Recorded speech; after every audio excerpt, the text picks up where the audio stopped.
ना मैदा, ना बेसन, ना कांदा, ना आलू, ना मुगाची डाळ, तरी सुद्धा एकदम परफेक्ट खमंग खस्ता खुसखुशीत अशी सीझन स्पेशल कचोरी आज मी इथे बनवते आहे आणि ती तुमच्यासोबत शेअर पण करते आहे.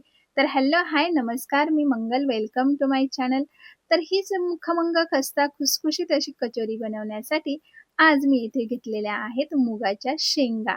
हो, मुगाच्या शेंगा आणि जे मुगाचे दाणे निघतात, ज्याला आमच्याकडे सोले म्हणतात, तर त्या सोल्यांची कचोरी आज मी इथे बनवते आहे, जी चवीला अप्रतिम लागते. खरंच सांगते, तुम्ही सुद्धा या पद्धतीची मुगाच्या सोल्याची कचोरी एकदा नक्की ट्राय करा. तुम्हाला सुद्धा खूप आवडेल आणि जर आवडली ना, तर नक्कीच एक लाईक जरूर करा. तर इथे मी काय केलेलं आहे, 1 पाव मुगाच्या शेंगा घेतल्या, ज्याचे दाणे सोलले, स्वच्छ धुतले आणि पाणी निथरण्यासाठी बाजूला ठेवून दिले. आता पारी करण्यासाठी आपण इथे मैद्याचा वापर नाही करणार आहोत. तर इथे आपण घेणार आहोत गव्हाचं पीठ. 1 मोठी वाटी भरून जर गव्हाचं पीठ घेतलं, तर 1 छोटी वाटी भरून रवा घ्यायचा आहे. शक्य झालं तर मिक्सरमध्ये फिरवून घ्या. बारीक असेल तर तसा घातला तरी सुद्धा चालते. चवीनुसार मीठ घालायचं, चिमटीभर हळद, चिमटीभर खाण्याचा सोडा घालायला मुळीच विसरू नका. 1 ते 1.5 पळी मोहन म्हणून तेल घालायचं, तूप घातलं तरी सुद्धा चालते. व्यवस्थित मोहन सगळीकडे लागेल अशा पद्धतीनं सगळीकडे व्यवस्थित चोळून घ्यायचं. साधारण अशा पद्धतीचं मोहन लागलं गेलं की थोडं थोडं पाणी घालून आपल्याला पोळीच्या पिठासारखं नरम मऊसूत असं पीठ मळून घ्यायचं आहे. अशा पद्धतीने आता हे मळलेल्या पिठाला थोडंसं तेल लावायचं, झाकण ठेवून मुरण्यासाठी बाजूला ठेवून द्यायचं. आता काय, सारणाची तयारी करूया. तर सारणासाठी लागणारा मसाला तयार करूया. ज्यासाठी मी इथे घेतलेला आहे अद्रक, लसण, हिरवी मिरची, बडीशोप, जिरं आणि 1 ते 1.5 चमचा धने सुद्धा घेतलेले आहेत. सर्व साहित्य मिक्सर जारमध्ये घालायचं. पाणी न घालता जाडसर असं वाटून घ्यायचं.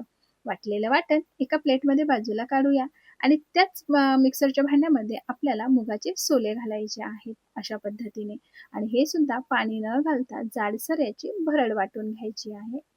साधारण अशा पद्धतीची. आता काय, आता आपण फोडणीची तयारी करूया.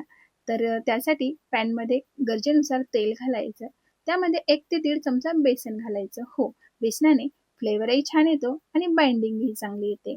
थोडीशी हळद घालायची, लाल मिरची पावडर घालायची आणि बेसन भाजेपर्यंत याला चांगलं असं मस्त भाजून घ्यायचं आहे, छान सुगंध येईपर्यंत. बेसन छान भाजलं गेलं की त्यामध्ये थोडासा हिंग सुद्धा घालायचा. सोबतच वाटलेलं अद्रक, लसण, हिरवी मिरचीचं वाटण घालायचं. व्यवस्थित त्यालाही चांगलं परतवून घ्यायचं. ते छान परतलं गेलं की त्यामध्ये मुगाच्या सोल्याचं भरड घालायची आणि ती सुद्धा व्यवस्थित अशी परतवून घ्यायची आहे. अशा पद्धतीने गरज वाटली तर थोडंसं पाणी घाला, साधारण अर्धा कप. नाही गरज वाटली तर पाणी नाही घातलं तरी सुद्धा चालते. तरी सुद्धा खूप छान हा मसाला शिजला जातो, कुक होतो. त्यानंतर काय करायचंय, थोडासा गरम मसाला घालायचा, कसुरी मेथी घालायची, चवीनुसार थोडीशी साखर घालायची, कारण मी इथे आमचूर पावडर घातलेली आहे. हवं तर तुम्ही चाट मसाला घातला तरी सुद्धा चालते.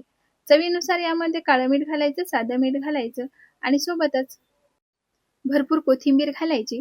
मसाल्यासहित 2 ते 3 मिनिटं आणखी याला चांगलं परतवून घ्यायचं. छान परतल्या गेलं की गॅस बंद करायचा, मसाला थंड होऊ द्यायचा. तोपर्यंत आपण कचोरीसाठी लावलेलं पीठ घेऊया. त्याला पुन्हा एकदा व्यवस्थित मळून घ्यायचं. मळलेल्या पिठाचे छान छोट्या-छोट्या आकाराचे आपल्या गरजेनुसार आवडीप्रमाणे छोटे-छोटे गोळे तयार करून घ्यायचे. गोळ्यांना असं व्यवस्थित आकार द्यायचा, बाजूला ठेवून द्यायचे. त्यानंतर आता मसाला सुद्धा आपला बऱ्यापैकी थंड झालेला आहे. तुम्ही इथे बघू शकता. मस्त आपला इथे मसाला तयार झालेला आहे. खरंच ना, हातामध्ये मी जेव्हा घेते ना, मस्त असं फील होते, की अगदी परफेक्ट असा आपला कचोरीचा म्हणजे सारण किंवा मसाला इथे तयार झालेला आहे. आता त्याचे असे सारख्या आकाराचे गोळे तयार करून घ्यायचे. अशा पद्धतीने म्हणजे जेणेकरून आपल्याला कचोरीमध्ये, पारीमध्ये भरण्यासाठी सोपं जाईल. आता गोळे तयार आहे, सारणाचे पण आणि कचोरीच्या पिठाचे पण. आता कचोरीचा एक पिठाचा गोळा घ्यायचा. त्यामध्ये कचोरीचं सारण भरायचं. अशा पद्धतीने व्यवस्थित त्याला सील करायचं, पॅक करायचं आणि हातानेच याला अशा पद्धतीनं प्रेस करायचं आहे, जसं मी करते आहे. दोघं हातांच्या तळव्यामध्ये घ्यायचं आणि असं मध्यभागी ठेवून ठेवून त्याला असं प्रेस करायचं, दाबून घ्यायचं. तुम्हाला पोळपाट बेलण्याचं काम सुद्धा पडणार नाही कचोरी लाटण्यासाठी. शिवाय कचोऱ्या बनवायला सोप्या जातात आणि फटाफट तयार होतात. आता एवढ्या कचोऱ्या तयार झालेल्या आहेत. आता ह्या आपण तळून घेऊया. तळण्यासाठी मात्र आपल्याला इथे फक्त आणि फक्त गरम तेल, कोमट तेल करायचं आहे. गरम सुद्धा नाही करायचं, फक्त कोमट करायचं. ज्यामध्ये आपल्याला कचोऱ्या सोडून द्यायच्या आहेत, अशा पद्धतीने.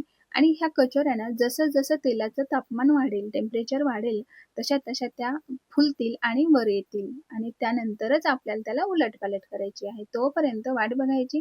मंद आचेवरच ही क्रिया होऊ द्यायची. तेव्हाच त्या खमंग, खस्ता आणि खुसखुशीत होतात.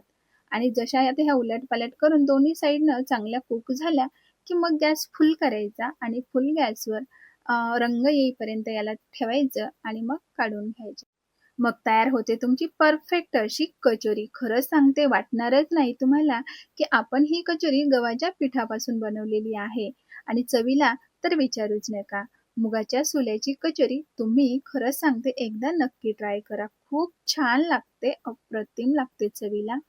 तर मग काय, या सीझनमध्ये अशी मुगाच्या सोल्याची कचोरी एकदा व्हायलाच पाहिजे, नाही का? आवडली असेल तर लाईक करा, शेअर करा आणि चॅनलला सबस्क्राईब करायला मुळीच विसरू नका. Thank you.